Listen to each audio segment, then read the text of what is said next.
What's up, everyone? We are super excited for today's webinar. Ryan Kohler here. We've got Mackenzie from Client Success, our Client Success managers here as well. We're going to be talking about most likely an important subject for you. I was going to say your favorite subject, but I'm not sure that it's going to be anybody's favorite subject right now. But my hope is by the time today's webinar is over that we all have a much deeper understanding of sourcing, of what's going on in the world right now, of all the, I guess the last year's been utterly crazy. And I think that maybe everybody's just hoping for normal to return. And that normal clearly was the economy opening back up or being able to walk into a store without a mask on. I stopped to get some almond and coconut milk for my team today to jam into the new milk frother I bought. And I didn't have a mask in my car, so I didn't even go into the store. So I think we're all hoping for this like normal to return or any sense of normal really.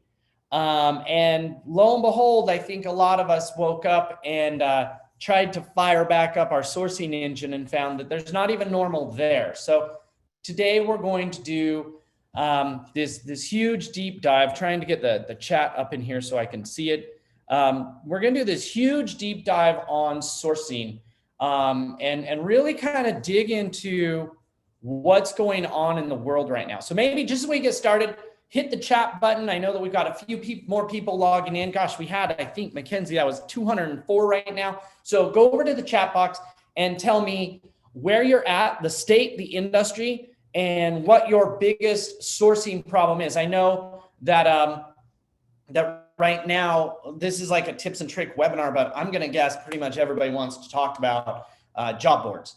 And so, yeah, throw in there. There you go, Jen. I talked to James the other day from Neaters, and I know you need candidates. So yeah, let's hear it. What are the perfect, excellent. So yeah, just keep throwing in here. It's so awesome to be able to see kind of where everybody's at in the world. You know, we have, like I said, 200 people here. Applicant Pro is now, gosh, 8,000 clients as of right now. And so it's kind of mind-boggling when I run into people who know us or use us with those types of things. But today we're going to talk about, you name it. And like I said, the chat's open. We're going to drive a whole lot into sourcing. And so I will try to drive this as deep as possible.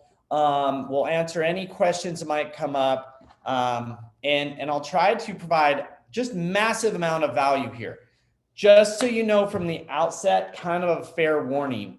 I believe that there are solutions to sourcing problems, but I gotta warn you, they may not be the ones you're hoping for, and they most likely aren't very easy. We're kind of the same as you guys. We just got done with we'll call it a hiring binge. Maybe for some of you guys who are bigger, I know somebody said we need to hire 100 people. I think we just got done hiring almost 20 people, which 18 to 20 hires for Applicant Pro or for, you know, an employer may not be a big deal, but that's over almost 15% of our team that we just added another 10 to 12 to 15%. So it was a big deal for us. We do eat our own dog food on this kind of stuff. We just made some sourcing changes at Applicant Pro. I'd be more than happy to talk a little bit near the end. I'll talk a little bit about that and what we're doing. But so we're going to dive in here, but there's a fairly solid feeling of getting qualified candidates for fill in the blank, right? Getting qualified candidates for seasonal jobs, getting qualified candidates for the cybersecurity industry, getting qualified candidates. We're struggling to find people, etc. So maybe we could start with the very first thing. I believe that most of us are probably a little bit surprised how hard it is right now. Does everybody agree with that? Just go over to the chat and say yes, that you are surprised by what is happening right now when it comes to sourcing. So I want to really start with this one right off the bat, because I think, you know, anytime it comes to solving a problem, your expectation of what's going on and really what's, you know, what when something happens that isn't like you thought, I think getting over that hurdle right off the bat can be very difficult. And I'm going to assume a bunch of stuff. And I'm going to state it and understand if you don't feel the same way, then I understand. But a lot of you may not. Maybe I can give some voice to this. If you're shocked, I bet your management team and managers are shocked. And what I mean by that is their expectation was up here, and right now you can't meet it, which creates a problem, a paradox that you're like, I don't know what to say to these people, right? And so that might make you uncomfortable. And if you knew it was coming, you'd be able to say, I told you so. I've been telling you this is going to be a problem. But if you're also shocked at it, this, I believe, is kind of the very first problem, is that everybody is like it's time to start hiring again. We're all entering back into the hiring fray. We're all getting our jobs posted and getting things going. And we all kind of, I believe, assumed that what would happen was that at the beginning, if you start like, this is like pre-COVID, this is COVID. Oh, wow. Now understand, like, clearly this is kind of, we're flowing on this today. So you have to deal with my writing, but we have pre-COVID, we have COVID, and we have today, right? Here's what I think our very first problem to overcome is. And to be honest, we're recording this. I will record one of these if you guys want, and you can share it with your management team, because before you can actually solve any of this problem, this discussion right here has to happen, right? And the discussion is, right off the bat, is that pre-COVID, for most of us, there was a shortage. Now, maybe it wasn't starvation, right? But there was most definitely in most industries a shortage of qualified candidates. But it was kind of like a reasonable shortage. It was a shortage we could all deal with. You know, it wasn't awesome, but it was pretty good. You know, you could still find people. You could still get enough people that you felt good inside based on the numbers or the flow, that everything was reasonably okay. And then COVID hit, and there were all of these layoffs, and there was high unemployment. Unemployment went through the roof, right? And the assumption was, and every night on the news, you heard XX million people are out of work, right? And you heard it, and your managers heard it, and your management team or boss heard it, the CEO heard it, everybody heard it. In fact, job seekers even heard it. And so the assumption was, hey, we're going to open back up, and all of these employers are going to say, we're going to start hiring again. And we just assumed that all of these people here would jump into the job fray, and it would be back to what it was before. But the fact of the matter is, we aren't where we were before. There are clearly some things about today that are different. Number one, the sheer quantity of jobs available is astronomical. Like, I think I heard, I don't know what the last one, it was just in the news, but the month before was like almost 1 million jobs were added or something like that, which was double the expectation. Double the expectation of what we thought. We'll make sure that we send out a copy of this recording. Not a big deal. So double the jobs. If you think about that, double the jobs of normal is a problem. I'm here in St. George, Utah, and so I want to use an analogy here. Here in St. George, I just sold my house last week. There are 200 houses on the market, and normally at this time of year, there would be 2,000. There isn't a tiny shortage, a little bit fewer than normal. This is 10% of normal. What happens when you have a massive shortage like that is that the cost of houses are going through the roof. You can't even, if you wanted to buy a house, the chances of your offer even being accepted, unless it's full cash, close in 15 days, no appraisal needed, nothing like that, you can't even buy a house if you wanted to. Just think about this analogy here and think about it the same way. If we have a few more jobs than normal, say on the job boards, it would be, okay, it's a little bit different. But if you suddenly have, say, 2x to 10x the normal number of jobs, because normally companies aren't sitting at a fraction of their staffing. Normally, we're hiring for turnover, we're hiring for a little growth, we're hiring for, some of the little ebbs and flows in the marketplace. We might be hiring for seasonality, right? But that's not what we're doing. We're hiring for a massive emptying of our teams for many companies. I know at Applicant Pro, we dropped a fraction compared to a lot of clients. We might have gone down maybe like only 7-8%. To be honest, we are now officially bigger than we were pre-COVID by, I don't even know what the factor is, probably an extra 8 to 10% staffing above pre-COVID. But if you think about this, there is a massive land rush to grab applicants. And this is going to have some repercussions in the overall ecosystem, and you're most likely feeling it, right? Just go back to that analogy. People aren't buying houses in St. George, Utah the way they were when we had 2,000 available homes. Once you get rejected once, get rejected twice, get rejected 3 times, pretty soon you start getting wildly creative, and you're offering to fly the owner to Hawaii and send them on a trip around the world just to get them to accept your offer, and writing a sob story letter about how hard it is. And right, you're starting to see in the housing market here crazy stories about the lengths people will be willing to go to because of what's going on from a shortage standpoint. Well, when employers re-enter the phrase, this is unprecedented. So that's right off the bat. I want to make sure everybody knows.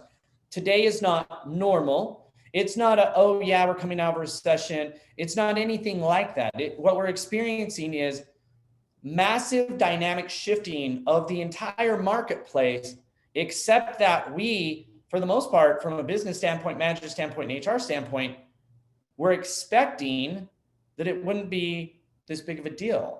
So right off the bat, we got to start with our expectation. Our expectation is that employers assumed that if they posted their jobs, that all of those unemployed people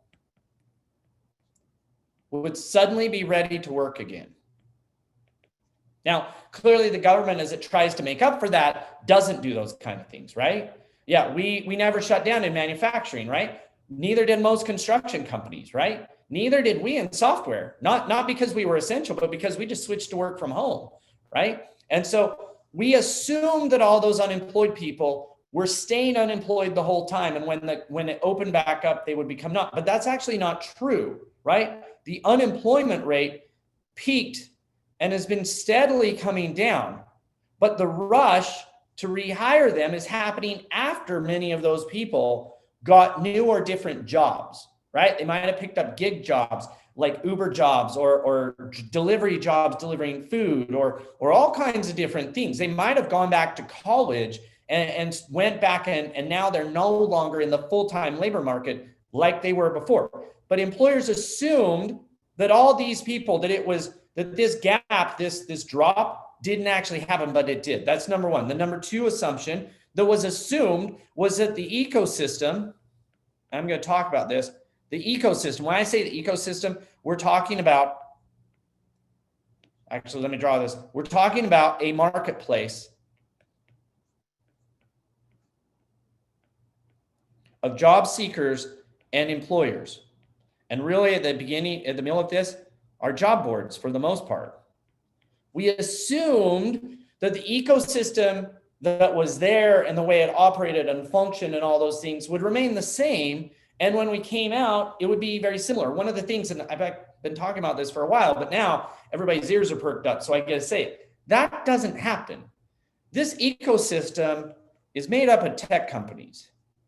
And tech companies, man, if you're in a tech company, you may understand this. And I'm not saying that we're completely different than everybody else, but us tech companies, we're not allowed to sit down when things happen. Like when things happen, whether you're funded or not funded or public or whatever, there is a certain assumption that we will pivot, change, build something new, and recompact and recompile whatever we're doing on a moment's notice on the fly. We don't have locations like restaurants. We don't get shut down by the government the same way. We can literally we built our platforms from scratch.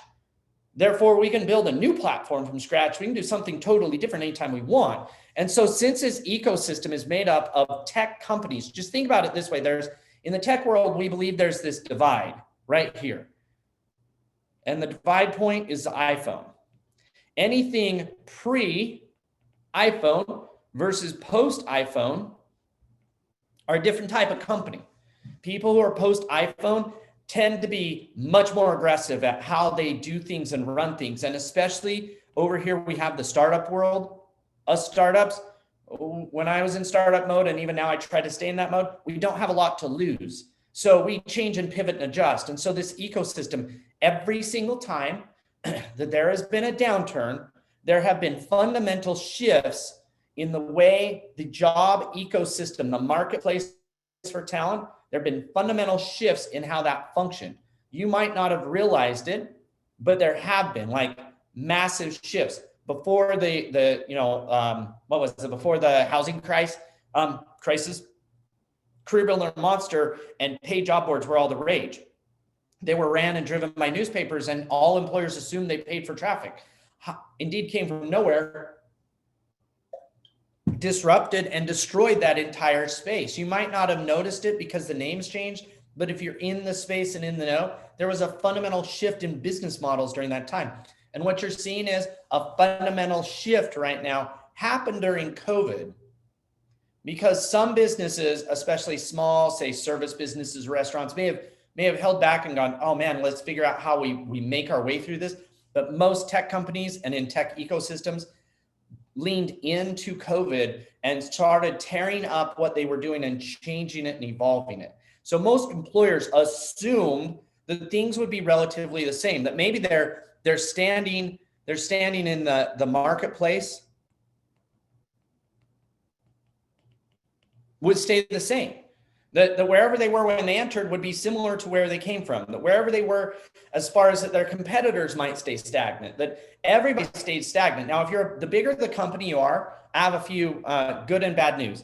The bigger the company you are, the more regulated you are, the more, whether you're in healthcare or finance or those types of things, cities and counties and nonprofits, those companies and lumped with big companies tend to be fairly slow to change. And one of the reasons they're slow to change is they're so focused on compliance and process and status quo. And so this is actually what we're seeing right now is the little guys are able to recruit better than the big guys. And the reason why that is, you can't see that data, but the reason why it is because generally speaking, the little guys, and I'll talk a little bit about what I mean by big and little guys, are more likely and more willing to pivot, change, and adjust what they're doing because, like I said, they have less to lose.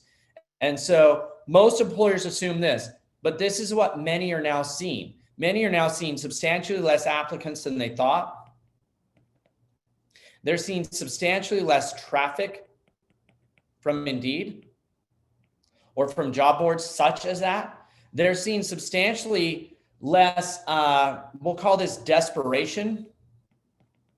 I always love this one. This one's interesting. Don't be offended when I talk about it, but employers assumed and have assumed since, gosh, it was like built into us in the Industrial Revolution days that somehow we were the magnificent people offering something that was awesome to these job seekers, and that they should be just grateful that we provided them jobs. And I'm not saying that's how you guys act, but that is generally kind of an underlying trend or feeling, even though it might not be stated out loud. And so when if we assume there's this massive unemployment rate, that these people are going to be begging to work for us. And that's just not the feeling. That's not the vibe. It's not desperation. Therefore, it's a very, very competitive situation going on. But we weren't prepared for that. We weren't thinking, oh my gosh, we're going to have to fight for talent right now. And so this is perfect. To sell what we can offer, not necessarily for a candidate to sell themselves.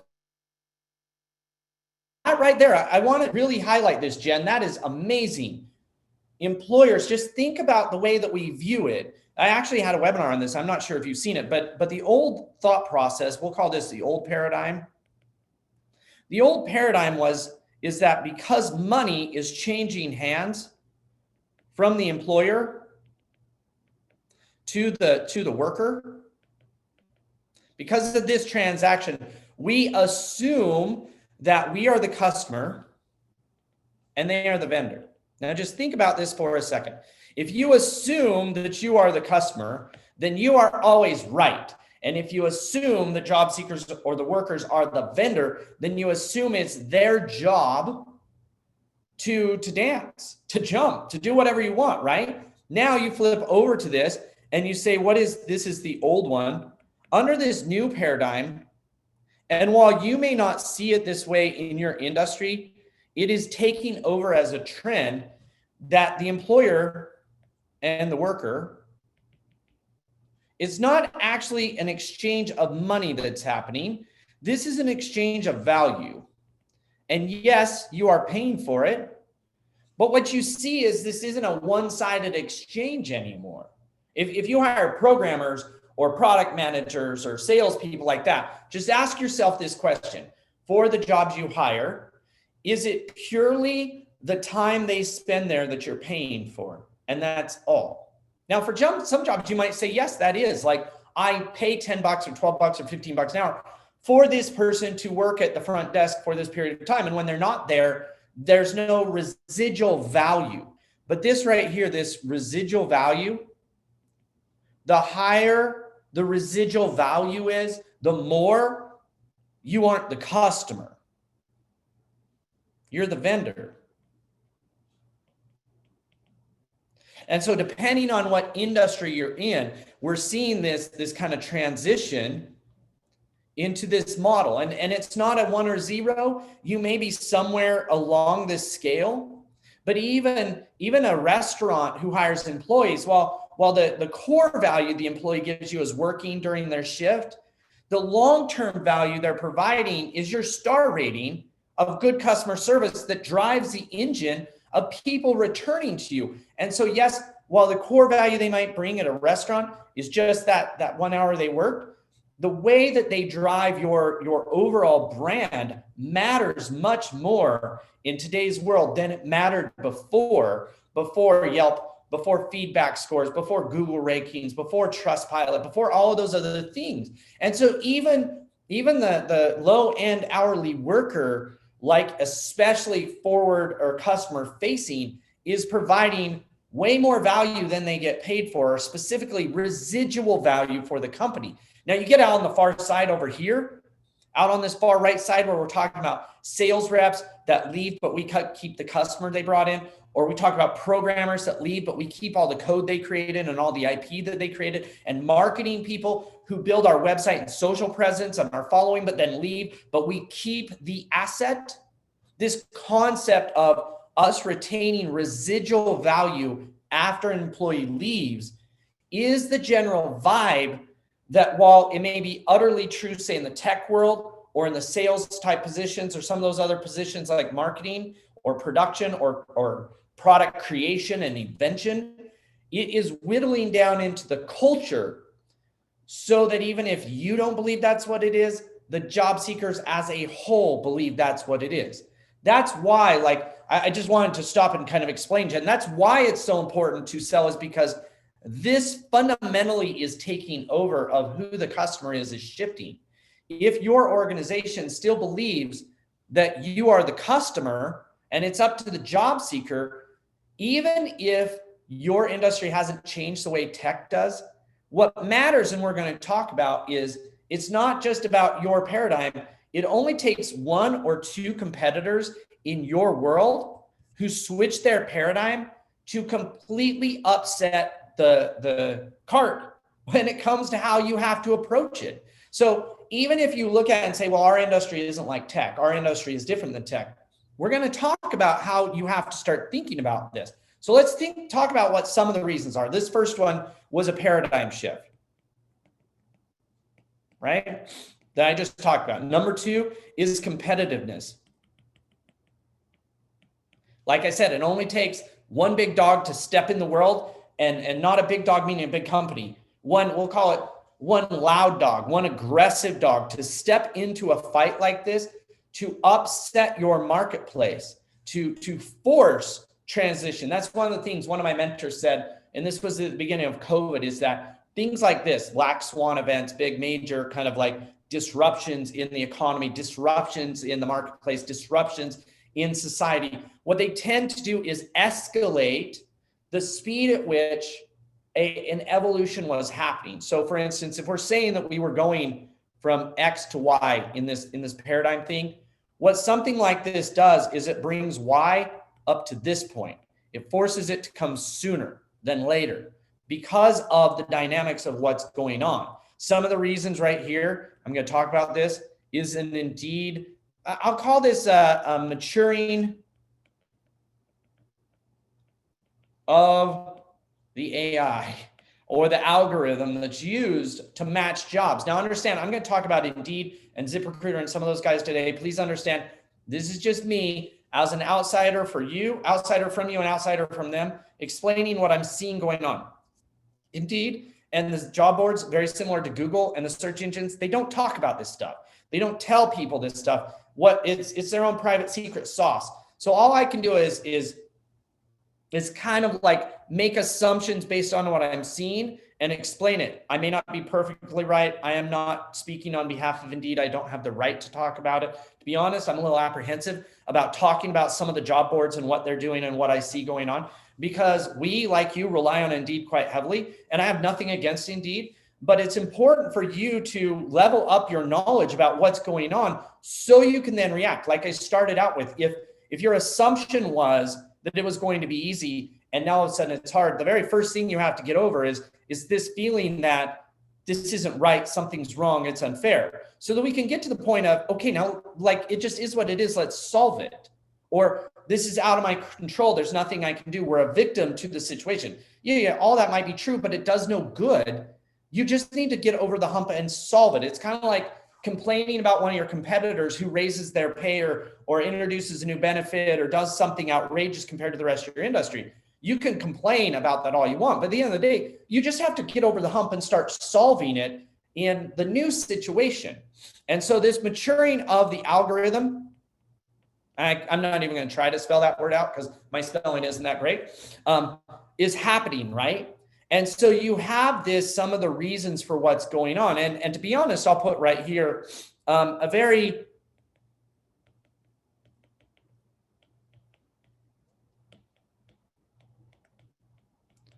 we for a long time have been afforded to be able to have a very simplistic view or approach to hiring and to competing for talent. And while pre-COVID, we were starting to reach the point where the labor market was getting tight enough in some industries. For the most part, we've been afforded the ability to be fairly simplistic and kind of immature, but that's not the right word to use, about how we approach generating applicants and generating people and competing for talent. And one of the things, like going back to this shift right here, this shift was coming. The requirement for HR or employers or whoever drives the hiring strategy to become more complicated, more strategic, more mature in the way that they approached it. It was coming, right? We were moving from X to Y. I can see it moving. I've been talking about for a decade, but what's happening is COVID forced this to happen now. And the problem with that is that if you think about the way that a lot of companies' approach to hiring works, there's a spectrum. I don't know if you've seen it, but there's a spectrum. This is the adoption curve of new ideas and technology. And over here, you basically have like thought leaders. And back here you have, skeptics. And you have first movers and the early majority and the late majority. Now, many people in HR, and the bigger your company is, the more regulated you are as an industry, all that stuff, tend to be more skeptics in their approach to new ideas and technology. A lot of this comes because of compliance. And when we have our compliance hat on, we stick with the status quo and proven best practice. The problem with that is it makes us way behind the adoption cycle on adopting or reacting to changes in a marketplace. And so if we had this thing and this was like the rate of change, if it stayed fairly consistent, if it was very slow to change, then our skepticism or our waiting for just think about best practice. You have crazy ideas, you have followers of crazy idea people, you have, okay, this is becoming a trend, and then you have, this becomes a best practice, and then at the end you have, this becomes a proven best practice for us because we've done it. Just think about the way you or the way your team or the way your company is when it comes to doing new things as a whole, or especially when it comes to your hiring approach process, pay, benefit structure, all those adjustments to it. A lot of a lot of our client base, and to be honest, the bigger the company is, the more likely this to occur, sits back here in the skeptical late stage adopter, make sure it's proven and works perfectly. Now, what's happening is the rate of change suddenly is happening much faster. What this means is instead of following a little behind, the folks on the skeptic range and even the late majority range are going to fall completely behind, especially if they have people in their industry who are more aggressive. And this is part of what is feeling. Either the people are more aggressive or changes the ecosystem are happening way faster than you thought. Or I'll tell you one of the big ones, we are so dependent on maybe one single source of applicants or one single approach that when that happens, if you become utterly dependent, that can be a problem. And so I'm going to jump into some of this. So we're going to talk about Indeed, but let me start with a little story. So back before I started Applicant Pro, and sorry, you guys you're like my employees. You're stuck with hearing my stories. It's like your grandpa sits around and tells you stories and you're like, oh, move on already.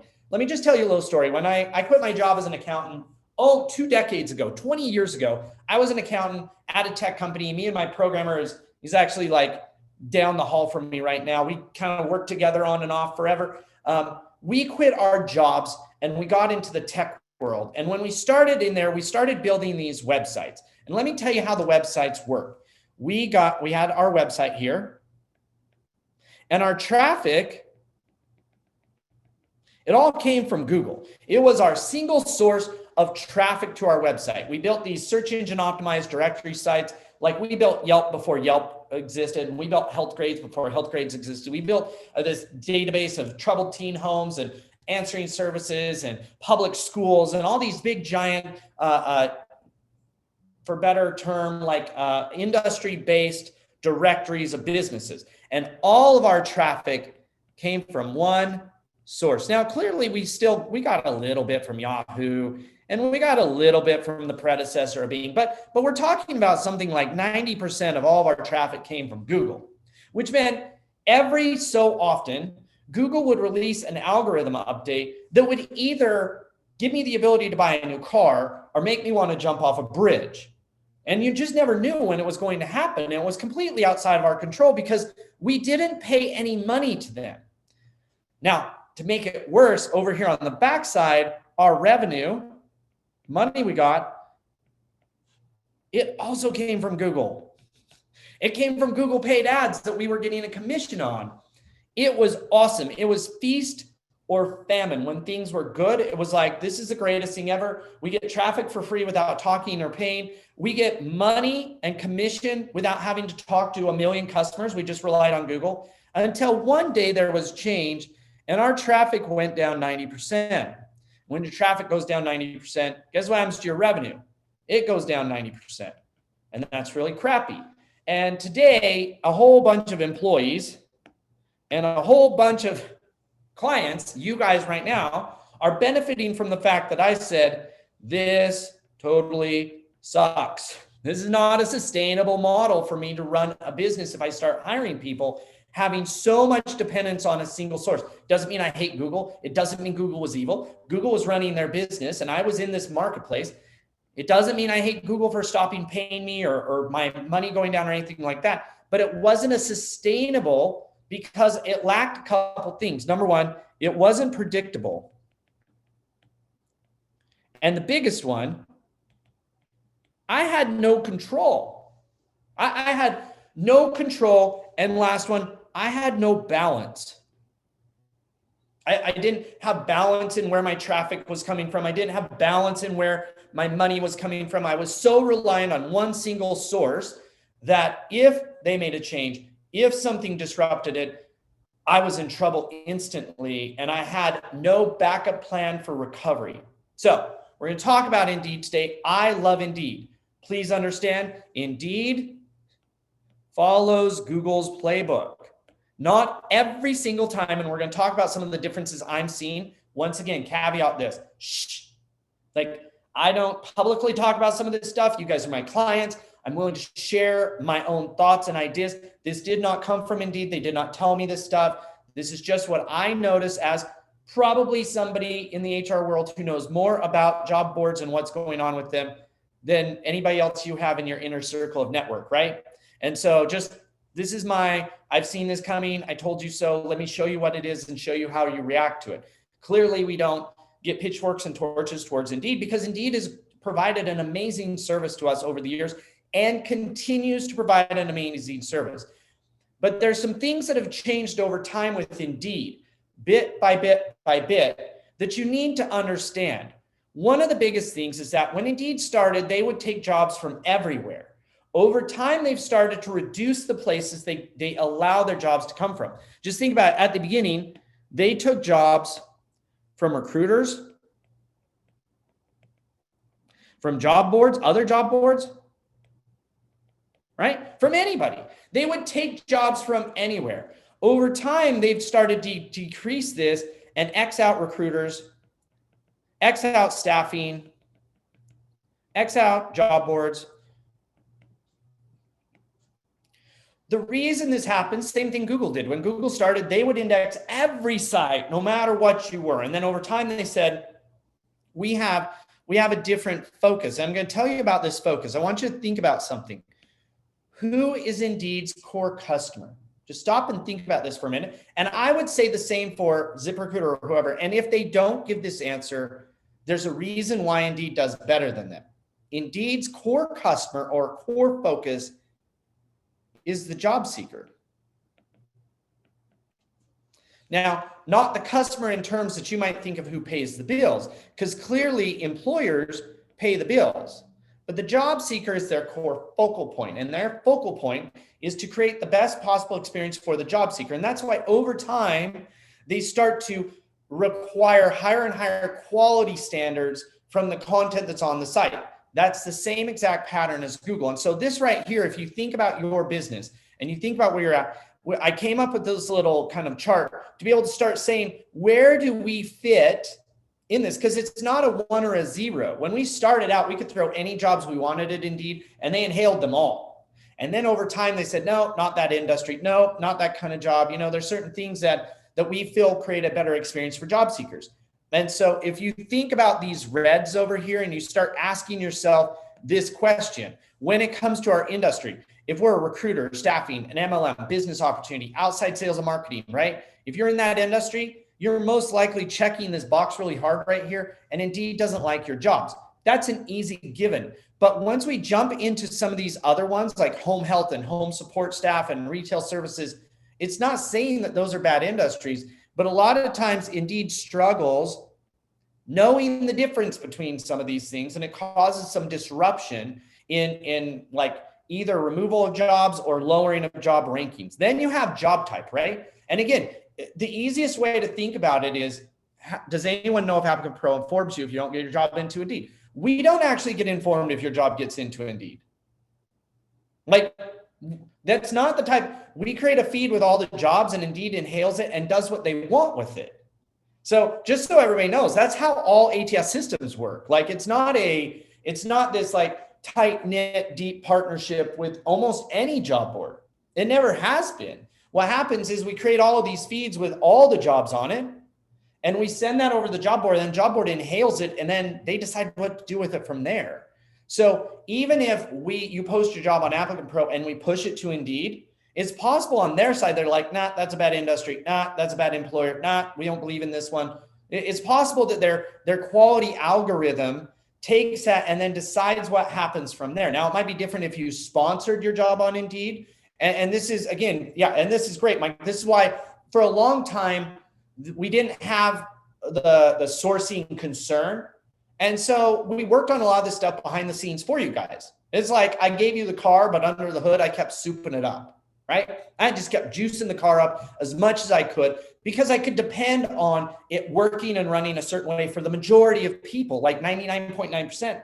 And then over time, as the quality scores change and as Indeed changes and the ecosystem changes, now, instead of me having this hyper complex understanding of what's going on and you guys just kind of cruising along in the car I built for y'all, now we have to kind of level up everybody so that we all understand the intricacies of what's going on, because it's just not that simple anymore, right? And that's what you're seeing is this culmination of all these different changes and events all at the same time. slamming in at the same time. And a lot of employers, in fact, I would say most employers, not knowing the intricacies of how complicated just feeding a job to a job board is, right? And so this is the number one. Number two, the type of job. Just think about it. If you were a job seeker, how would you rate the quality of a position like 1099s and unpaid internships and straight commission and business opportunities? Clearly, again, the reds are really easy to understand.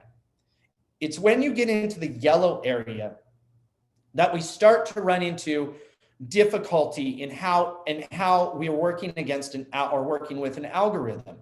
And one of the biggest challenges is employers assume if it worked in the past, it will work in the future. That assumption leaves out this idea that there is we'll call this the quality drumbeat or quality evolution. Over time, any big dominant search provider will have a drumbeat that pushes their algorithm to higher and higher and higher quality standards. And the quality team at Indeed is just very similar to the quality team at Google, that they're kind of in their own little room, boxed off from everybody, and nobody gets to work with them, so that they can give the concept that they're independently focused on providing the highest quality to the job seeker without influence from monetary means. It's the same exact thing Google does. You can't talk to a quality engineer on the algorithm from Google. They don't talk to the pay-per-click people and give them ideas and insights. They don't publish stuff out there. Google used to have this guy named Matt Cutts, I think is what his name was. He was like a spokesperson, like an unapproved spokesperson that Google allowed to throw stuff out there. And he'd throw very vague tips and tricks out there and very vague explanations of what was going on. But for most of the last 2 decades, there's basically been a huge community of people trying to guess and figure out and hack around Google's algorithm to figure out what was going. And people would go there and talk to each other to figure out what the changes were and what it meant and how to adjust to it. Indeed doesn't have that spokesperson, and Indeed doesn't have that community of people out there talking and figuring out. Because if you remember, if we go back to our curve here, to our adoption curve, marketers are on this side. HR people are on the back side of the curve. And it's why you don't have a community of people who are out there really engaging and figuring out some of this stuff. We just aren't motivated the same way by it. Marketers don't have a compliance hat they have to stick on half the day. It's not what they do. They're just only creative on the front side, doing new things all the time. They don't have the same worries about being sued and discrimination and all those types of things. Marketers don't have that stuff. And so as we look through this, we have the type of job. How quality is the job? This is an employer or industry specific. It might be quality specific. The duplicate job concept. Duplicate jobs, meaning did you post the same exact job description in multiple locations? Sometimes we start over here. This might be what you call location spamming. You're posting literally one job, but you're posting it 7 different times. Indeed doesn't like that. Indeed doesn't like it because Google doesn't like it, because they're saying our algorithm will take care of matching locations. When you start to do that, now a lot of employers would say, no, but that works for us. No, that did work for you, and it will work for you right up until it doesn't work for you. And when it doesn't work for you, it's going to get really, really bad. And so I was looking at an employer the other day that was complaining about an Indeed issue, and I pulled their site. They had 40 jobs with 40 different job titles, ranging from sales to accounting to customer service to production. But the ad was exactly the same. It didn't even talk about the job. It talked about the employer and why you would want to work there, and that's it. They copied and pasted that same job 40 different times with a different title. Now think about what that would tell Indeed. Indeed's algorithm would say this is very low quality. I got this question, Liz, and I'm going to hit it in a second here. So then you come over and you say, okay, but maybe it's actually valid. Maybe we actually do have like a restaurant, hospitality, retail, etc. Maybe we really do, as we come from what I'd call spamming, right? Where you're trying to manipulate what's going on, to actually like valid locations, right? Over here to like a tech company like us that really only has one job in one location. we start getting over here. This tends to be the safe zone. This is clearly the danger zone. And in the middle, we have the yellow area. The yellow area is kind of sketchy because you might look like you're spamming, even though you might not be spamming, right? And so we have a drop down. Great question. I post my virtual jobs still in my location, but I use the Indeed drop down that says that this is a remote job. I still use my core location for the job. And if you want to use a different city, you could use a different city. The key is don't post that same job multiple times, because Indeed they have solved for it in their algorithm with the drop down. Now, when we actually get into, say, retail and restaurants, this is where you start to get tricky, and you start to say, wait a minute, in order for us to get away from the yellow zone into the green zone, what we have to do is start getting creative. We have to start adjusting our job ad to be different. If I have 5 restaurants in 5 different locations that all hire a server, in theory, you say it's the same job, so we use the same job ad. In theory, it actually isn't the same job. The location's different, the manager's different, the town's different. There's things, the vibe of that restaurant might be different. There are things, if you were creative, that you could do to make those job ads be more and more dissimilar when it comes to it. The fundamental concept here is that if you believe it's all about responsibilities, qualifications, you're back to saying this is a job description. The job description might be the same, but the ad is about convincing somebody to want to work for the company. And I can tell you, the number one thing that matters to an employee working for your company is who they're going to report to and what the team's like. And that actually is different in these different areas and locations. So you have to just be very cautious, right, about when you're doing this stuff, because what's happening is you're wandering into the yellow zone. And while you might be doing something that's completely fine and above board, the algorithm sometimes isn't quite that smart, and it might get you flagged in a different way. Now, clearly, when you're in the yellow zone, you might be able to spend money with Indeed, and that might help overcome some parts of it. And you might have to call Indeed and talk them through. And the downside calling Indeed is they might pitch you to spend more money, right? But this is kind of, and again, understand, I don't know this for sure. This is me giving you the idea that it's not black and white. And that really is the core takeaway here. This isn't black and white. And Indeed, similar to Google, isn't going to publish what the black and white rules are, or even tell us, because of the concept of having control over the quality algorithm. When you're creating an algorithm that tries to create quality between 2 groups of people, generally speaking, they don't publish knowledge about these things, because the wrong people just take that knowledge and hack around it. And so that's why Google and Indeed and anybody who runs an algorithm doesn't generally publish and tell you what's in the algorithm, because it's not just that they're trying to protect their IP. They're trying to protect from aggressive people using it to hack their way into listings or search results that they don't belong in. It's a completely valid thing for them to do. It's completely normal. You just probably, if you haven't been in the world I've been in, you don't understand that that's how it works. But this is just how it works. This last one, job value. Think about what you're getting from Indeed. The higher the value of the job seekers you're getting, most likely, the more likely it is that Indeed wants to get paid, number one. But number two, most likely it gives you a sense of the competitive nature of it. Now, I'm going to show you one of the biggest shifts that I believe has happened during COVID that you most likely didn't see, and I bet nobody's seen before. Once again, let me caveat this. This is Ryan's ramblings. But Ryan's ramblings tend to be pretty accurate. This is Ryan's ramblings about what he sees going on. Pre-COVID, and especially like say about a year ago, there used to be a little tag on here that said sponsored. And Indeed ran kind of like Google. If you think about the way that Google runs, and I know this is getting in the weeds, but I want to make sure that you guys understand this so you can conceptually get it and explain it. The way that Google runs is they have this site with 3 different chunks, and it might even be, there might be some ads over here, right? They have ads, sponsored listings, they have sponsored listings, they have sponsored listings, and then they have organic, right? Organic. Think free. Google, for pretty much their entire time, has been dedicated to these organic listings, okay? And they've thrown ads around them, but they've always said at the core that they believe that these were the highest quality of content. So because of that, they protected that space and they put the sponsored ads on there, but Google deep down inside has always known that sponsored listings are like a necessary evil. It's a necessary evil for them to make money, for them to have these sponsored ads, but Google has always believed that these have lower value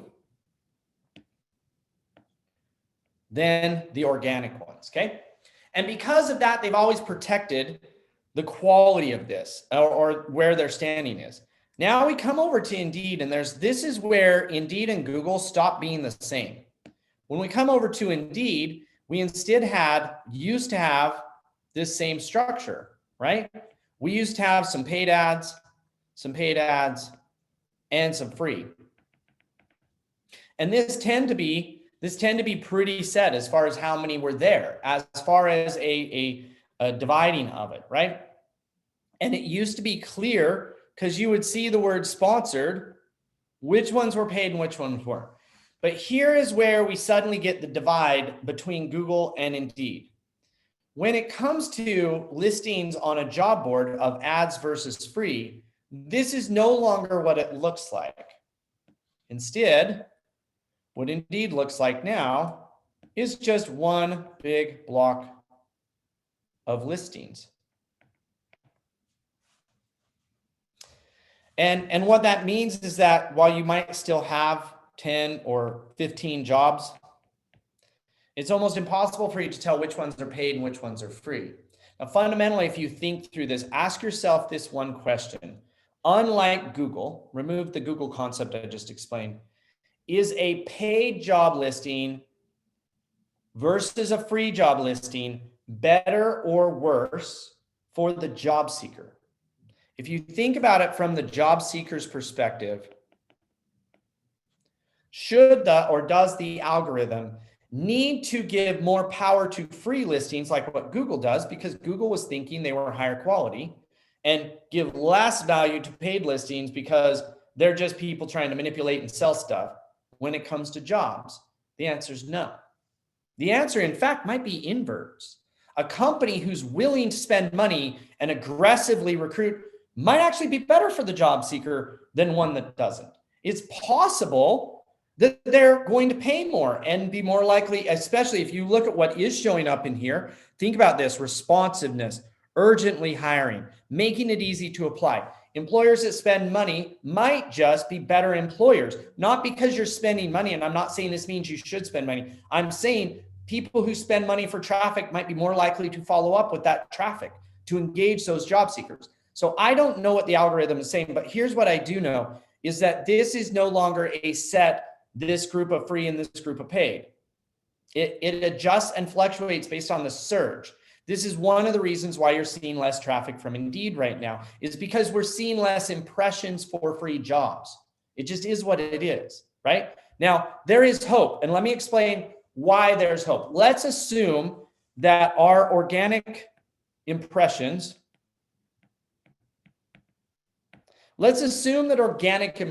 of jobs, meaning the likelihood of your job, an organic impression is this right here. This is an impression, meaning it showed up in the search results. This over here is a view, somebody actually viewing the ad. So let's assume that organic impressions are down 50%.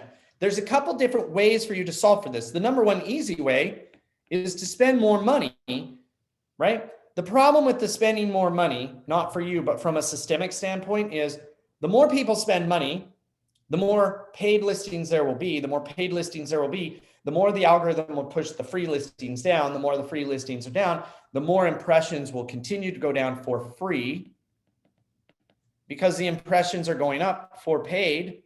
And it's a vicious cycle that will cause less and less traffic for free and more traffic for paid. But this is one option. We are no longer in the world where we're going to be able to recruit in a simplistic way and get traffic for free and be totally okay. Now, is that true for everybody? Of course not. Some industries, some jobs, some locations, it's just not that simple anymore. And so if it's not that simple that we can't just put it, I'll put over here, we'll call this autopilot. For a long time, we've been able to post our jobs and throw it on autopilot, right? So you throw it on autopilot and you're like, it's on autopilot. We take a job, we throw it over there. It runs great. Good job. Everything's fine. We get plenty of applicants we hire, right? But if we instead say this isn't going to be this way, we're going to have to be active with optimization. Meaning, in order to deal with a changing ecosystem and crazy stuff, we, meaning you guys as clients, are going to have to get active about understanding the intricacies of how to actively engage this. It doesn't just mean throw money at it. Throw money at it is clearly something you could do, but there's also other things you can do for it. Let me show you. Right here is an Indeed data study I did, and this data study will pretty much work for any job board. It's comparing this shown in results, this is impressions, versus actual completed applications right here. And this is the number I want to focus on. This right here, when you compare these two numbers, is less than 1%. That means if you get 50 applicants, if I got 50 people applying for jobs, there was actually 5,000 people who ran a search for that job title in that location, and my ad appeared in it. 5,000 people, 4,950 of whom you did not see. Now, clearly, some of those people might not be qualified. Let's throw them out. Clearly, some of those people might not want to work for you. Let's throw them out. There is most definitely at least 50 to 500 of these people that are good quality candidates, but they're not applying to your job and ending up in your inbox. So right off the bat, this right here is something to look at, this conversion rate, 84%. Most of the world sees a 50% start completion rate. We see an 84% as long as you're running the short application or the two-stage application.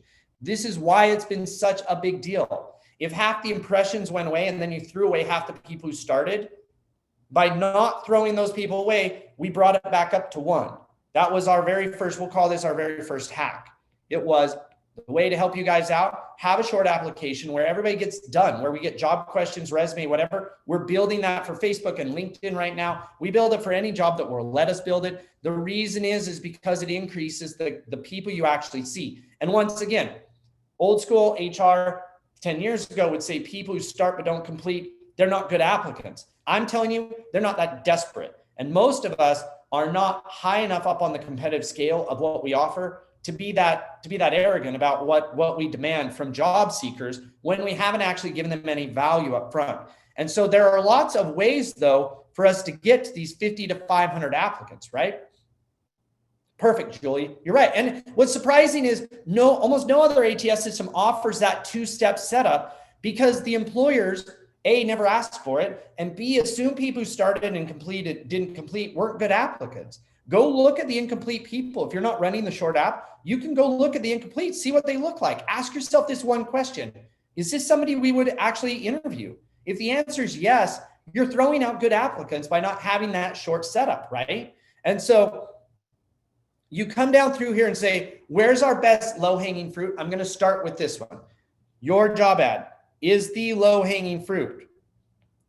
Just think about what we've talked about so far. If you go look at your job ad and you're using a job description, it's holding you back.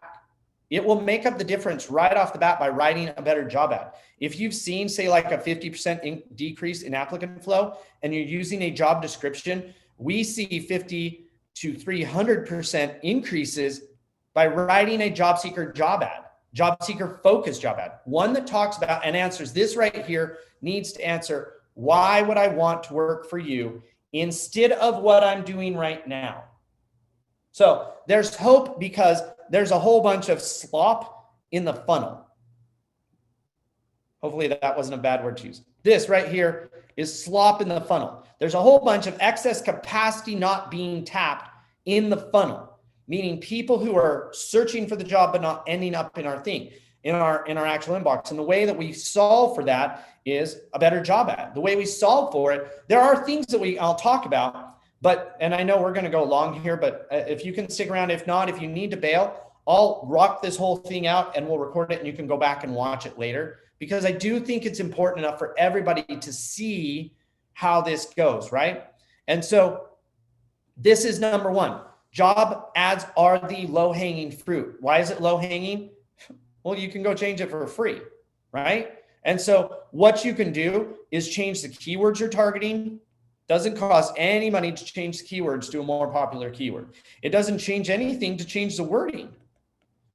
Take this job description here, throw it in a PDF and attach it. Nobody wants it anyway. Focus instead on answering the question, why would I want this job? I can show you some of my job ads because I push them out on the extreme. I have job ads that talk about me and they're honest, right? Be transparent. If you offer better benefits, then be transparent. And by transparent, I almost always mean specific. Like, take a look at this ad that we're looking at right here. Medical, dental, vision insurance. Just think about this. As somebody who has a good job right now in the uncertainty of the world, before I even spend the time applying, I want to know if it's a better job than what I'm doing right now. Our number of starts has not increased. Why? Kelly, we can look at that job. McKinsey will reach out and we can run through the job ad and see what it is doing. We usually, I mean, it's not perfect, right? It's a mystery. We'll come up with some ideas for it for sure. But so as you think about this specific, now, if you don't want to be specific about, say, how many days off you get, what your PTO is, like when your start date is on all of these things, then that can be a problem. If you're unwilling to be specific, it usually means you're not competitive. That's usually what it means. And so that, again, that's not low hanging fruit. That's a little higher fruit that I'm going to talk about in a second here, right? And so, but normally if you are better, then if your offering's awesome, tell them, be specific, explain what to expect. The more transparent you are, the more you're answering questions before they apply, the more that job ad. Here's what I really want you to think about. This right here from a money standpoint. If we think about recruiting as a relationship and we have the relationship bank account, which means we're making deposits and we're taking withdrawals. Okay. Just think about this. Where, with your average job seeker, what is your current balance? What's your bank account balance with them? Is it a positive? And when you go to make a withdrawal, applying to a job is a withdrawal. You are withdrawing value from that relationship with the job seeker. I'm sorry, but once you change your paradigm where you see that you're not the customer anymore, you're the vendor, asking somebody to do something is a withdrawal, period. It's a withdrawal. If your managers don't believe this, that's fine, but they're going to get out competed for talent, period, end of story. Has nothing to do with whether I'm right and they're wrong. It has to do with, it only takes a couple people in your industry who act the opposite way, and they will decimate you from a competitive standpoint for the best talent. This apply is a withdrawal. This apply on a company site is an even bigger withdrawal. Asking me to leave Indeed, not using Indeed apply, that's an even bigger withdrawal. What that means is, think about, how do you make deposits with these job seekers? If I take, and I'm just going to tear down this ad really quick here so that everybody sees it. I'm going to use green everywhere that there could be a deposit. The number of reviews, your star rating, that's a deposit, right? If this ad was awesome, if it was transparent, if we used the right keywords, the right wording, the right transparency, if it was seeker focused, these would all be deposits. But apply on a company website, this is a withdrawal. This job description here, this is a withdrawal. And this is not a deposit. If anything, it's at least neutral. And so if my ad, if you ask yourself, does this ad increase in the job seeker's mind the value we're providing to them? Or does it decrease, or is it a zero? If it decreases or a zero and my current balance is a zero with this person, they're not going to apply for the job. They're just not. You haven't made the case for why they should. And that's really what has to happen. That's why this is low-hanging fruit, is because it's not about adding more money. Now, if you are going to go back to this funnel is the same if you say, you know what we're going to do? We're going to spend more money. Cool. You should spend more money. Go sponsor your jobs on Indeed. But understand this one thing. If you spend money to get impressions and you have a 99.4% fail rate of people getting from the impression to the application, how good is that money spent? Does it make a difference if the ads are shorter or not so wordy? Anyone have input on this? I can tell you, Summer, if it adds value. I've written 10-page long job ads that people read and hang on to the very end. Do you know what matters? It's not the length. It's, does this add value? Tell them a story. If it's engaging, if it makes them want to learn more, if it makes them feel like they're in it, think how much information you would read about a restaurant or a hotel before you went there and stayed. That's pretty contained risk. I'm just eating lunch. Yeah, I might get sick, but I've gotten sick like twice ever in my life from food, and it was in China. It's not about me being sick. It's a waste of an hour, and yet I read my reviews. This is somebody who's about ready to commit to not just spending time applying, but actually trying to get a job for the rest of their life or a long period of time. And so it's not about short or long. It's about how engaging it is. If you make it too short, you can't possibly tell the story of what it's like to work for you. If you make it too short, you can't possibly tell what it's like to work for that manager. If you make it too short, you can't explain the career paths available and that kind of stuff. The key isn't the length. The key is the value being provided in it. The more value you provide, the more it gives not just like the details, but also the vibe. If I posted a job description, it sounds like a lawyer wrote it. If a lawyer wrote it, that's not my vibe, because clearly I'm standing here in shorts today, and that's not what it's like to work for me. I want my ads to sound like me, right? Adding video to your ad. Let's talk about the video to the ad as a great example. Adding videos to your ad could be great.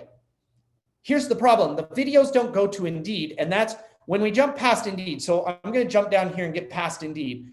The problem is the videos don't go to Indeed, so the videos don't actually add any value to the Indeed portion.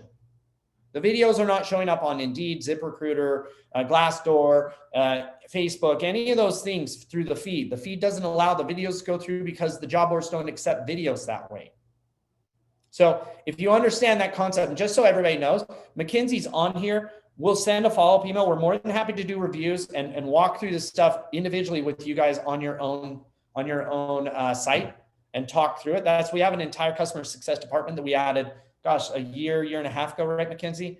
That's all they do is review calls with clients. They would love to help you guys come up with a sourcing approach with better job ads. We actually have a whole team that just writes job ads. And so as we walk through this piece, though, the video stuff can work, but it requires a shift in something else.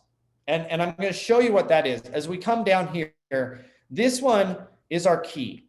It's time for you to take control. And so I have a list of questions. Here's what's going to be required. You have one of two options. Actually, I think it's three. Number one is you can try to throw money at this problem. I'm not saying that you shouldn't. We are seeing massive increase in paid job ads being ran. I think you should have a budget and you should look at where to place that budget. But you're going to need to optimize this funnel, meaning the likelihood that you have a good job ad, a low friction process, that you have good reviews, all that kind of stuff. And if you don't optimize those things to increase the value you're providing, you're wasting that sponsorship money. You're not getting the maximum return for the dollar spent. And over here, if you say we don't have the money, you don't need money. You can use creativity.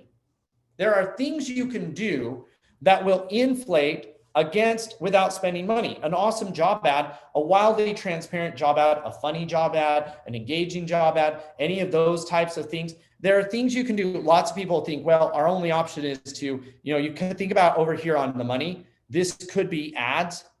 It could also be increasing pay, right? That fits into that same flow. It could be increasing benefits. It could be allowing for flex or work from home. those don't really cost money per se, but they do cost, like, it's very hard with an organization. Now, there are some things you can do that are more creative, right? The creativity would be an awesome ad. It would be different keywords. It might be targeting a different target group. I can tell you on one of the things I did, instead of increasing PTO recently, what I did was I moved the start date of PTO up. That did cost me money, but not as much. It's only the 90 days just for the new hires. And so I moved PTO and paid days off, and even my health benefits, I'm going to slide up, if possible, to day one to remove the gap, right? And so while that might cost money, it's limited. I didn't just shift PTO for an entire organization, just for the new people. And so that's more creative, and creativity is one option. So let's think about this in a different way. I want you to start off, and this is the talk that most likely you're going to have with your team, your management team, and your boss. And so we start off, the way to think about it is I like to look at it and say, there is competitiveness. This is a war for talent, right? We all got that, right? This is a war. And if you don't like the analogy of war, this is a massive professional level competition. Not like a participation trophy kind of competition anymore. Not like rec soccer. This is professional league soccer that's going on right here. We have to ask ourselves, where do we fit from a competition standpoint? And how aggressive are we about competing? So we start with this competitive chart, and I have a questionnaire on this, but this is my question. Most likely, the competitive nature of your industry is going like this. And it doesn't take a lot of competitors to get in there that are hyper competitive to change it. My question is your competitiveness flat? If that's true, this gap right here might have been pre-COVID, and post-COVID, you might have this gap. If this gap went up 10 times, if this gap is 10 times bigger now, lies stands to reason that we're going to get 10 times fewer applicants no matter what we do. And so this is the first thing that you need to ask yourself. I have this little landscape chart, and I can provide this. Again, your area, a location and industry, is there a shortage of qualified candidates, right? Mind the gap, exactly, right? Is there a shortage? If your answer is no, there's so many applicants, we don't know what to do with them all, then awesome. Everybody else probably will show up at your house with pitchforks and torches, because the rest of us are probably somewhere in the yellow and red area of saying there's a shortage of qualified candidates. Number two, how aggressive are your competitors at recruiting and retaining employees? If you tell me they are wildly aggressive at recruiting and retaining people, they outspend you, they crush you, versus not at all, right? If you say, check, massive competition in our area, housing prices have gone up 200%, but pay hasn't, problem set, right? Our competitors, crazy aggressive. They will do anything to find and maintain talent. Do you see how we're setting the stage here? Now we have to ask ourselves, all right, so where do we fit? Where do we fit in this box? Are we the top dog with the best pay, the best benefits, the best job, the best experience, the best career growth, all that stuff? Or are we the bottom of the barrel? You see where we're going here is that when we have an honest and mature conversation with our management team about how aggressive or how competitive the marketplace is and how we stand in that marketplace, we start to see the writing on the wall that this isn't an Indeed issue. This isn't a job board issue, right? And so as we're working through this flow, then you have recruiting budgets. And once again, this is about in comparison to your competitors. Are they outspending you 100 to 1? Are you outspending them?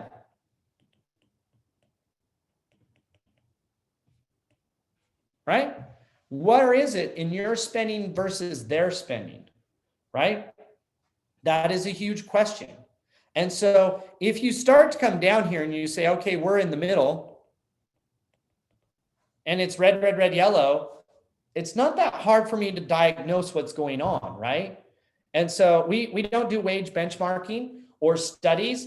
Most likely, I tend to view it a little more laid back, like go and run through Indeed and see what's out there. But again, for the most part, this isn't just a pay issue. PTO is worth way more. House cleaning that I pay is worth way more, because you can't always just do that. If you think about it and you say this is just about pay, then you better be the richest company in your competition. I'm not. I'm David. I'm not Goliath. And so even the pay, there's plenty of systems out there and plenty of offerings out there where you can get wage benchmarking studies and that kind of stuff. You can go out and look at those. But I can tell you, most of us will get our data back on that and say, we're too small to compete on pay. If you're too small to compete on pay, it means the same thing with the budget. If we're too small to have the same budget as our bigger competitors, we're going to have to compete the way David competes, not the way David would have fought Goliath with a sword. Pay is a good example, is the big dog's sword. You pick up that sword, he's going to beat you down with it. It doesn't mean you shouldn't be competitive on pay, but if that is your core focus, that this is just about spending money on ads, or this is just about paying more money, I can tell you it will be a losing battle if you're the underdog in a space. If you're the underdog, you're going to have to fight the way that an underdog fights. And underdogs don't fight by matching the strengths with their weaknesses. We fight by using our strengths and changing the battlefield. So we'll talk about that, but here you go, competitive landscape. Next up, your brand power. Where's your brand power at? Your Indeed star rating and reviews versus everybody else's. Your Glassdoor star ratings and reviews versus everybody else's. Your turnover rate, right? Or even, I like this one. How many referrals are you getting per month, per applicant, per hire, per employee, per whatever? This right here, if your teams aren't referring people to you, besides the fact that you're holding yourself back, this is an indicator of unhappiness. Unhappiness creates a terrible brand. And so if you think about your brand power right here, this is data that you know, and you could ask yourself, do we get more or less than the rest of the industry? This is something you can easily go out and compare yourself against everybody else. If you're not competitive, we'll call this our product. And so this is the question I'm asking. How good is your product versus everybody else's product, right? How good is it? And so if your product is inferior to the rest of the industry and they're more aggressive about it, and there's not very many customers out there, because this is our best analogy here, right? The best analogy is this is how many customers. This is how aggressive, where do we stand compared to the competitors? This is our marketing. How big is our budget? And this right here, this is how good is our product. Now, I can get away with less marketing spend and less marketing horsepower if I have a better product, right? If I have a superior product, I can get away with that. I will have to act differently and really what we're saying here is, think about this and say, where do we fit in, right?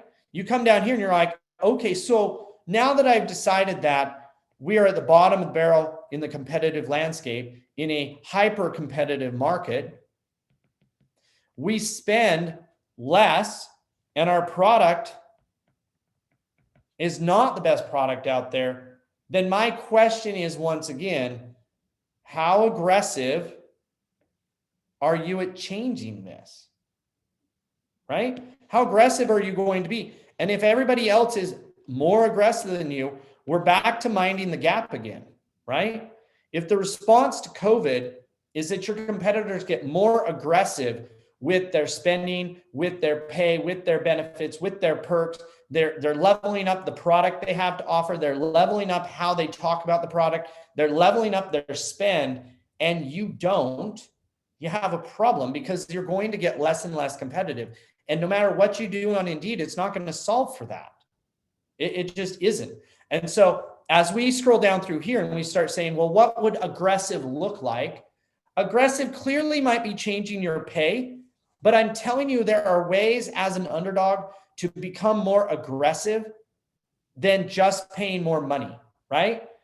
Oh, that's a great one, Lindsay. We're about ready to get to that. You don't need to reward them.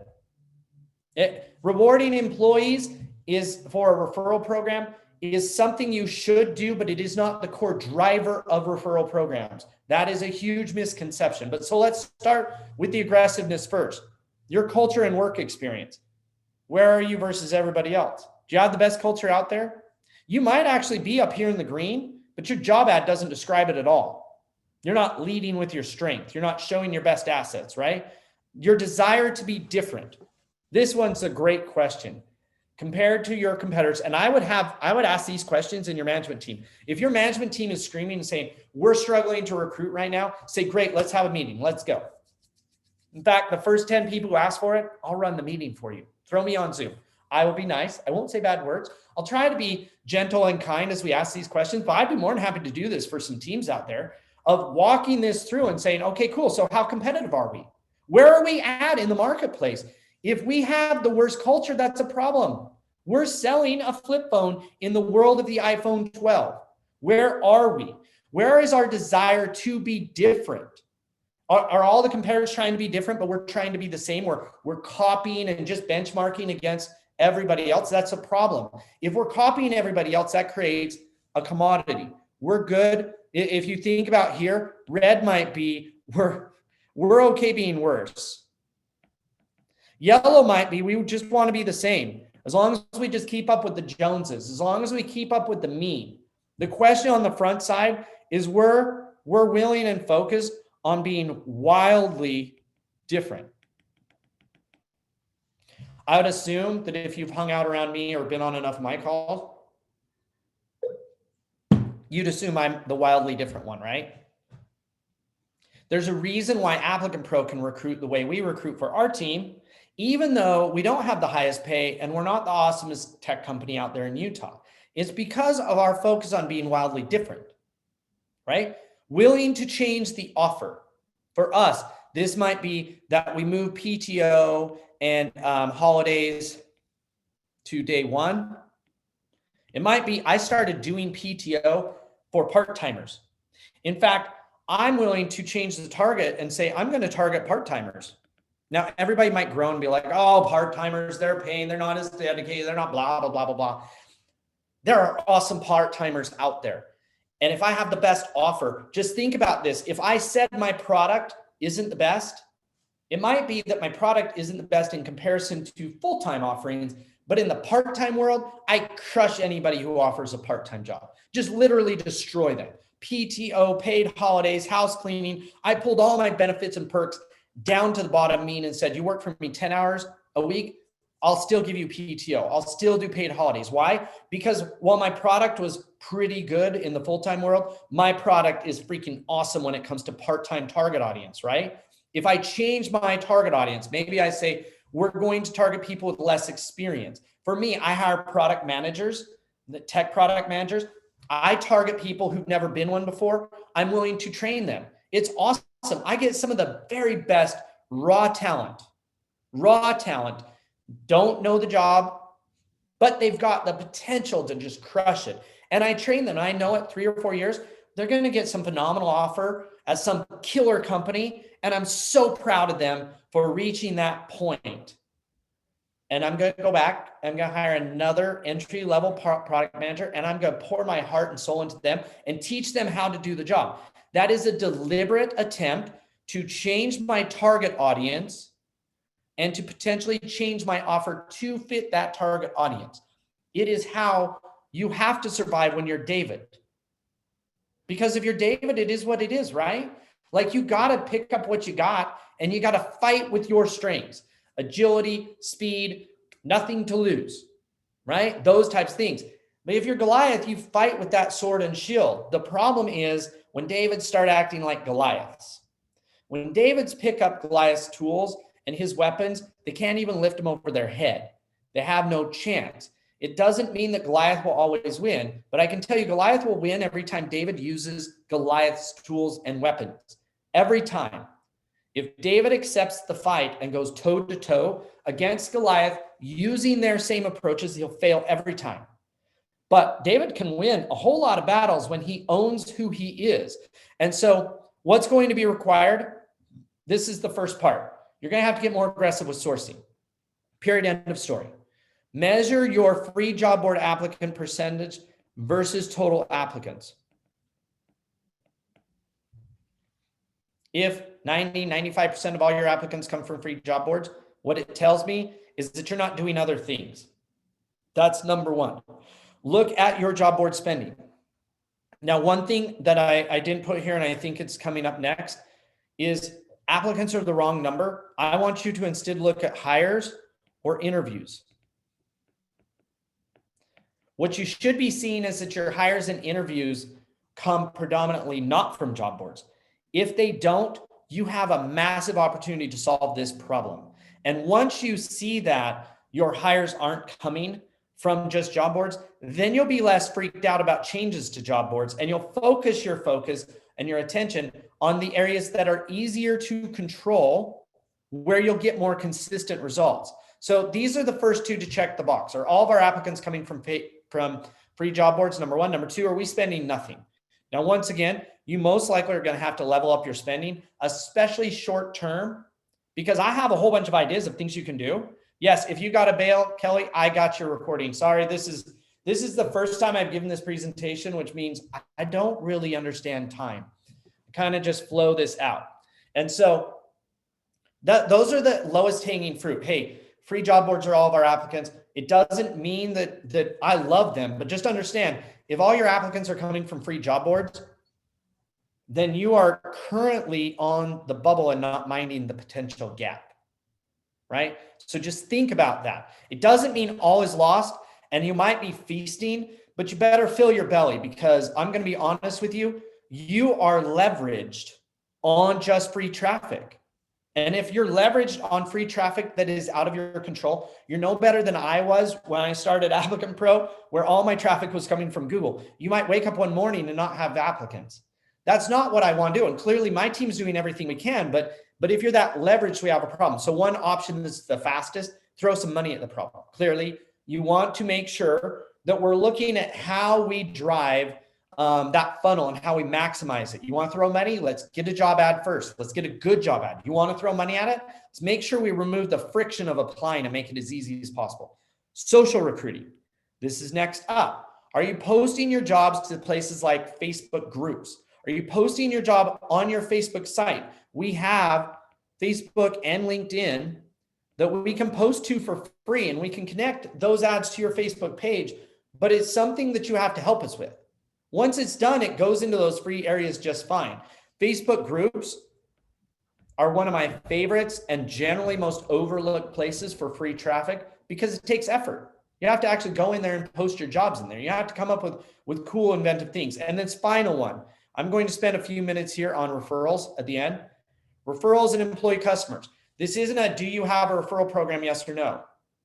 I'm going to show you what I'm talking about here. But this one right here, just start off and say, how aggressive are we? So that it's not a yes or no question.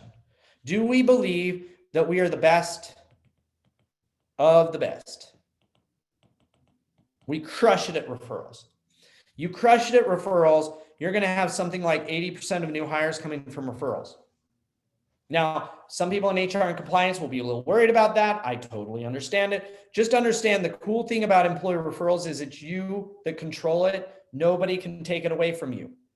It's all under your control. This is not about increasing money. And so as we kind of go through here, I'm going to run through just a handful more of these slides. If you want to stick around, it's great. If you have to bail, I'm totally fine with that. So let's start with this one. And this one, I'm going to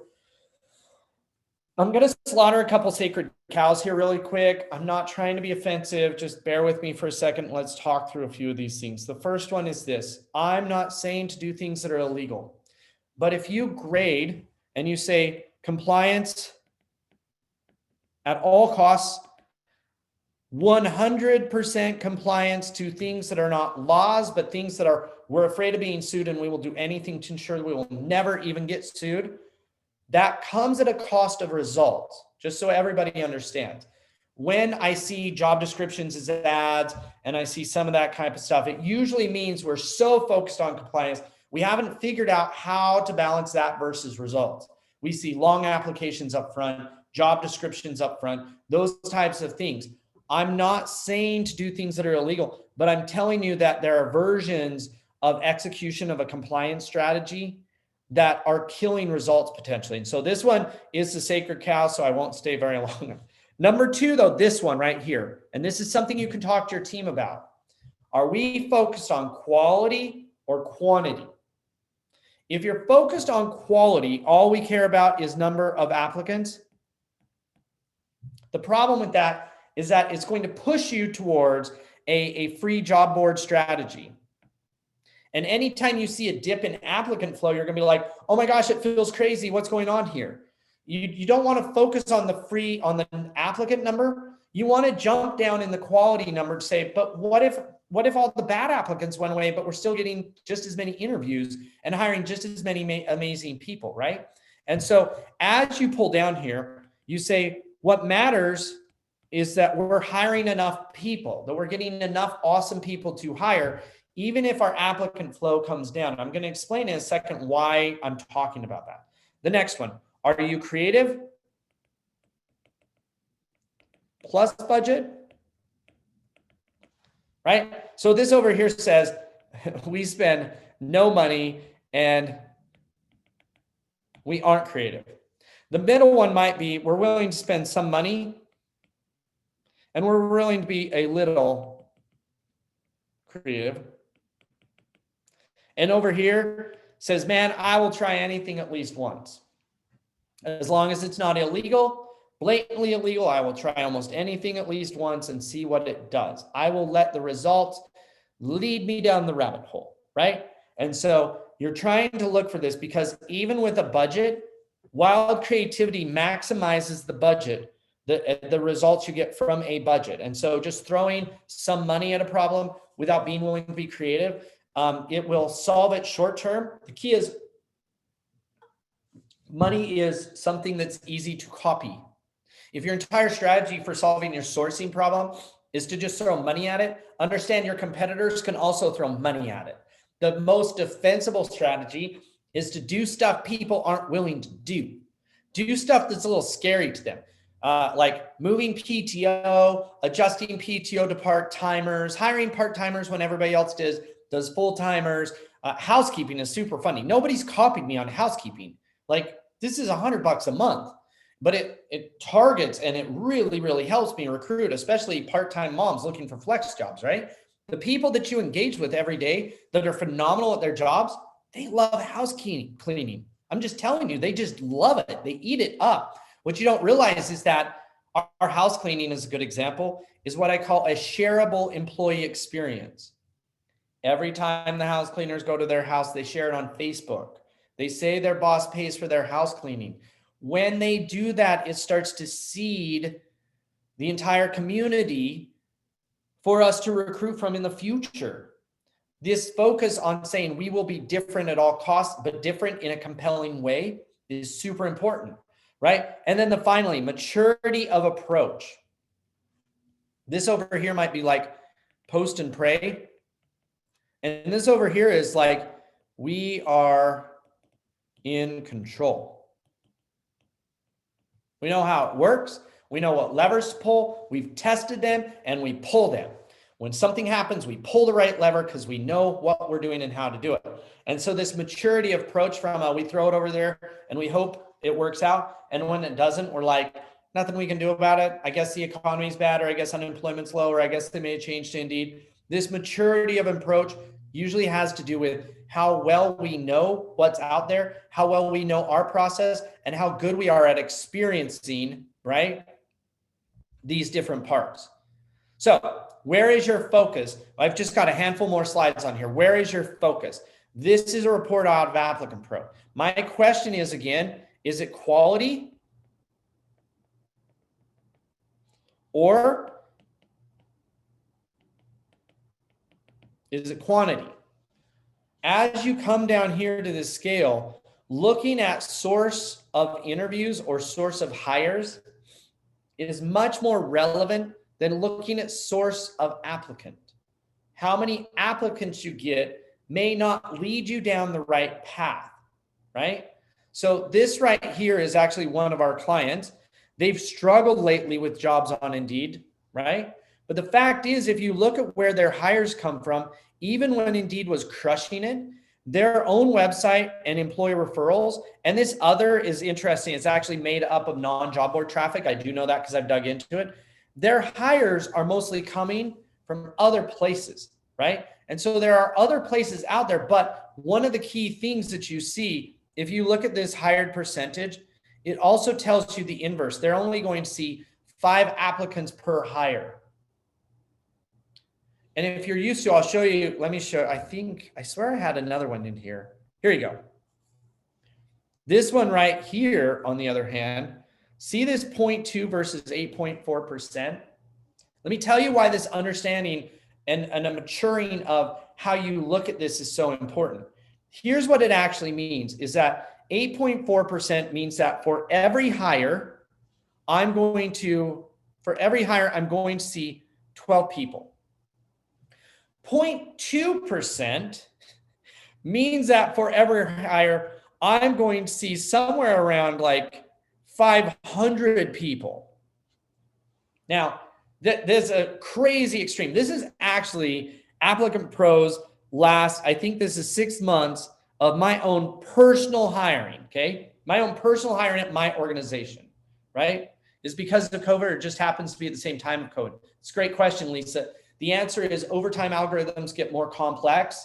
Most likely, indeed, sped up. In fact, I would say most likely almost every tech company you know who aggressively drives growth sped up some of their plans during COVID, or were more aggressive if the core thing that Indeed does is drive that algorithm and matching.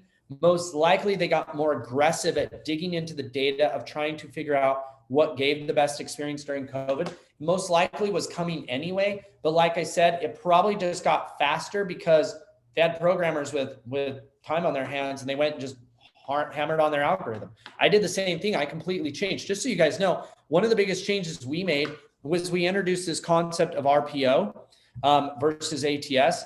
ATS, for all you out there who are an HR person or view yourself as an HR person, most likely you're 50, 100 employees plus. This is like do it yourself. We give you the software and you do it yourself. This RPO is actually like we are providing a hiring admin, somebody that has to listen and report to me, that writes their jobs, posts their jobs, does initial screening for this group of clients. I think we currently have about 500 of these clients. The data that I'm seeing right now of just a construction study is that these guys get 30% more applicants at 5 times less spend than an average do-it-yourself client in the same industry. We're just looking at construction right now. And the main difference is that these guys do whatever crazy idea I give them. They have more freedom and control over the top of the funnel. They play around with the top of the funnel more of generating applicants and that kind of stuff. It's one of the ways we responded to COVID, because small businesses are struggling even more than big businesses as this opens up. And so this is part of, I've spent almost a decade and a half talking about all this stuff going on right now. Might have happened earlier than I thought, but none of it's a surprise to me. This is where we're going from a marketplace and from an ecosystem. But this right here shows you, just think about this right here. If you were reliant and doing most of your hires from free job boards, it will be a shift in feeling. It's actually a positive shift as you focus more on other sources, because you're going to be looking at fewer applicants. That's less work on your part. The problem is it's going to feel eerily quiet, because you might only get 10 extra employee referral applicants, but you're going to hire 2 of them. If you got 10 extra applicants from Indeed, it wouldn't even make a blip. Because like for Applicant Pro, and we are an extreme, we need 500 applicants from a free job board to make 1 hire, because we are so selective about who we hire.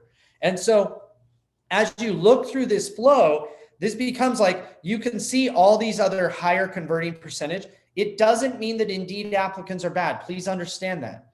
But I can tell you that the applicants we get, because of the strategies we run, The excess applicants we get to kind of pad the numbers and balance out where our applicants are coming from are higher quality, not because there's bad applicants on Indeed, but because a friend of one of my employees knows about how awesome it is to work for me. And the friend is most likely not going to bring in people that they don't want working with us, right? And so I want to go back to this zone. Let's say, where's our focus? Customer referrals. If you're a restaurant, if you're anybody customer facing who has walk-in traffic, or where people who land on your website are potential hires, I want you to look at this one problem set here and say, how aggressive is our marketing team at helping us recruit? The way you get them to be aggressive is you show them this row right here.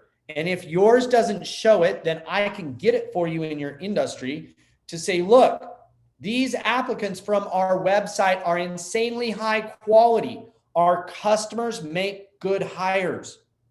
Therefore, marketing, you need to help us with sourcing. What we're trying to do from here down is that sourcing isn't an HR event. It's not an HR job, right? HR can drive the strategy, but as you move away from job boards where it's all about HR and the management team could say, why don't you have as many applicants? Go get us more. And you move in some of these areas where quality is more important than quantity. What we're also shifting is responsibility to say, sourcing's a team sport, y'all. Like, this is a team sport, management. And so I need management engaged in order to make this work, because if management doesn't tell marketing, hey, you've got to get engaged, you need to make sure this is linked easily. You need to throw a help wanted ad on our website. Our customers at our restaurant are also potential employees, or their kids are, or their cousins are. And so this shows you, do you know what the cost of having marketing change your website is? Almost nothing.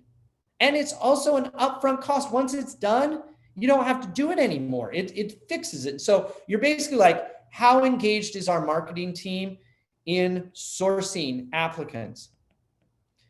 What does our website link look like? Is it as aggressive as possible? Over here, it might be, hey, they actually put a help wanted ad on the homepage of the credit union.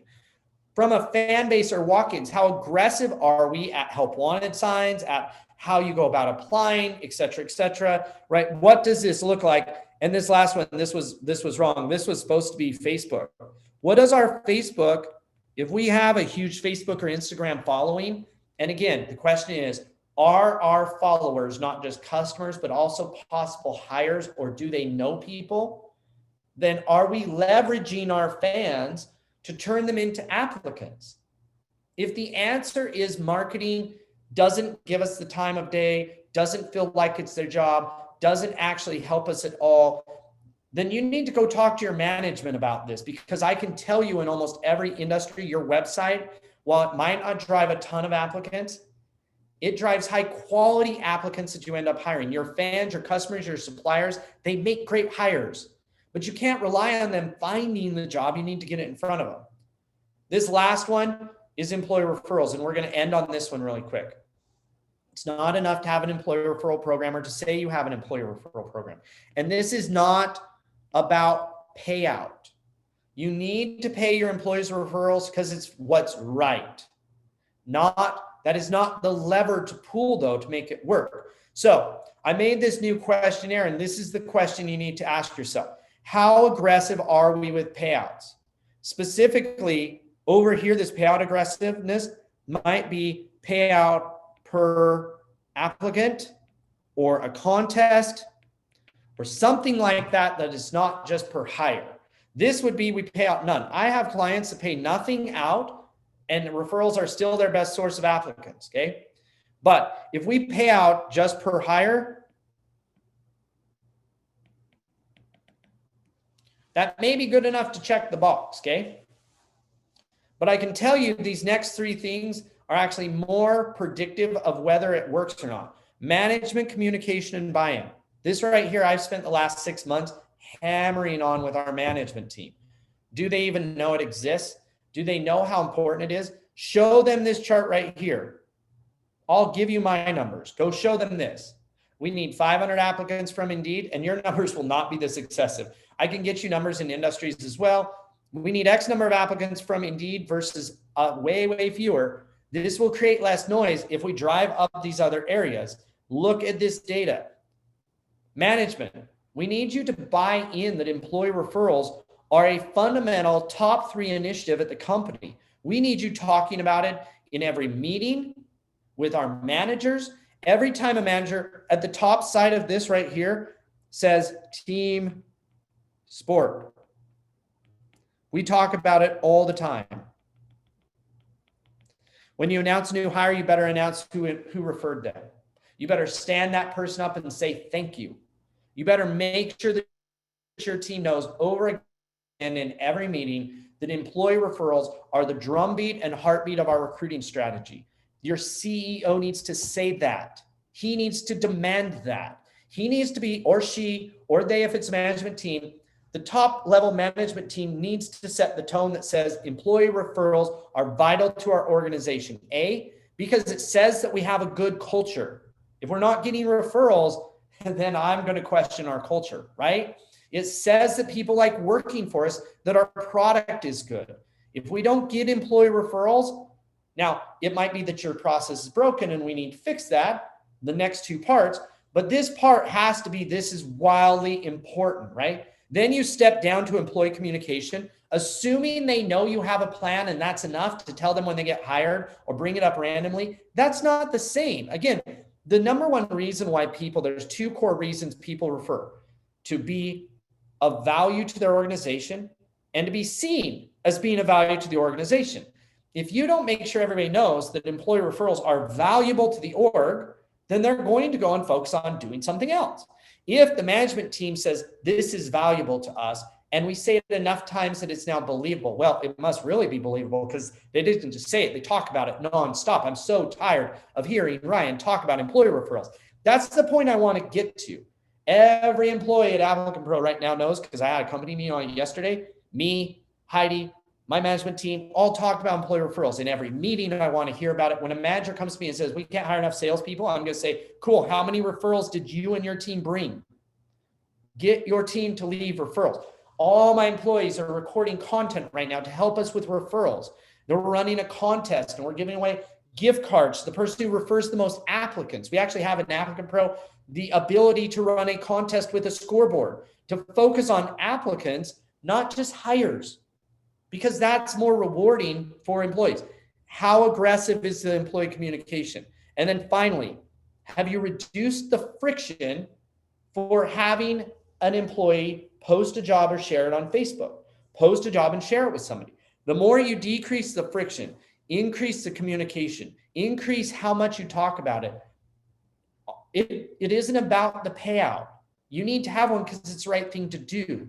But just increasing the payout while leaving the rest of this there only affects the 6 to 8% people who do it for the money.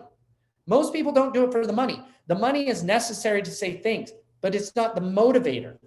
Separate those 2 in your mind. So thanks so much for sticking around. I know that we went long on this. Like I said, we have this recording. We have some stuff on employee referrals, and you're going to see us drumbeat that out in the next month. You're going to see a bunch of emails coming out from Applicant Pro talking about each of these individual things, about best practice on it, how I would go about doing it, examples, teardowns, all that kind of stuff. So start watching your email. You're going to start seeing a drumbeat. Number 1. Number 2, if you want to have a review call with Mackenzie and her team, we will send out a link and you can let us know. Like I said, the first 10 people who want me to come and talk to your management team about this, more than happy to do it. I most likely won't fly out there unless you have an awesome place for me to go surfing or go to the beach or something, or mountain biking, but I will get on a Zoom call and I will walk through this presentation with them because I need the reps on it to be able to figure out exactly how to nail this down, because it is important to all of us, right? And so let us know how we can help. We're here for you guys. We want to make you guys as wildly successful as you will, but just understand from this point forward, I've done most of the tweaking we can do in the product. We are now in the partnership land. This is the partnership land where we can partner with you to help you do things, but we need your management team and you bought in on taking more control over what's going on. And that really was the goal of today's presentation, is to kind of get you guys fired up that there is potential to fix this. There's just not easy answers to it. They're really hard answers. But I can tell you, I can give you every creative thing that you can do for free to hack this out. But most of those things will require your team's engagement in this. So thanks so much for coming today. Love you guys a ton. I'm so proud of our organization, our employees, and having you guys as part of our tribe here. And so, like I said, you'll be getting more emails from me in the future. But until next time, we'll talk to you guys later.